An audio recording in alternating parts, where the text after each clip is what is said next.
हाय मित्रांनो, ही बघा, ही बाई शेतकरी मालकीन आहे.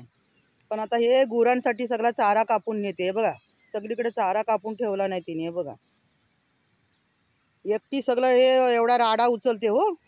गायींच्या दुधापासून शेण काढण्यापासून 10, 15, 20 घमेल अशी शेण निघतात. भरपूर आहे तिची गुरं. म्हणून बघा, हे एक शेत आहे ना तिने, हे फक्त चारसाठी ठेवला नाही तिने. याच्यामध्ये भात शेती लावलेली नाही आहे. होय ना ग? हा, कसा हात चालवते ती बघा. सगळ्या कामात एक नंबर आहे ही.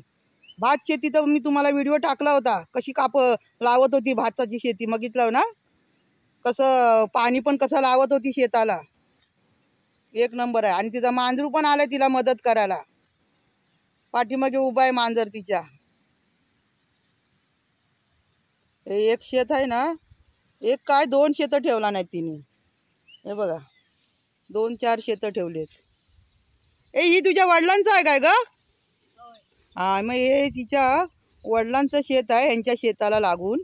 मग त्यांनी काय केलेलं नाही आहे, म्हणून साठी त्याच्यात याला कोणची चार जी तिच्या बाबांनी शेती नाही लावत म्हणून सांगितलं लेकीला की तू याच्यातली चार कापून घे तुझ्या गुरांसाठी. म्हणून हे शेत तिने भात शेती नाही लावलेली आहे. तिच्या शेताला लागूनच हे शेत आहे. मग त्याच्यात चार जी उगते ती घेऊन जाते ती कापून.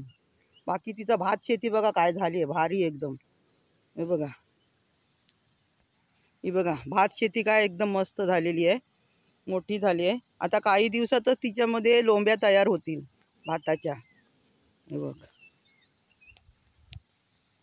दसऱ्याला आपण नवं करतो ना तोरण लावून आंब्याचं पान वगैरे, तेव्हा या लोंब्या नक्कीच मिळतील.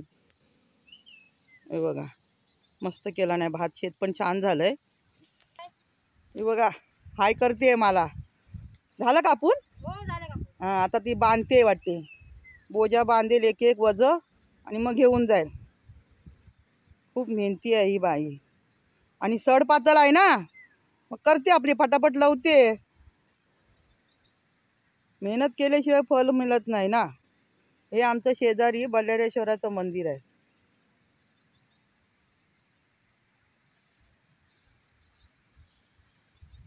आता झालं एक वज बांधून झालं तिचं. बघा कशी बांधते ती. आणि तेवढं आता एकटी उचलून घेऊन जाईल. लय भारी आहे बाई ती. झाले तिचं सगळं कापून, आता जायला तयार आहे ती. बोजा उचलायला हवं काय ग? हा, स्वतःच उचलून घेणार बोलते. माझे मोठे व्हिडिओ पण मी टाकते. मोठे व्हिडिओ पण माझे नक्की बघा. मी कोकणचे चांगले चांगले व्हिडिओ टाकते तुम्हाला. माझे मोठे व्हिडिओ पण नक्की बघा. लाईक करा, माझ्या चॅनलला सबस्क्राईब करा. Bye bye.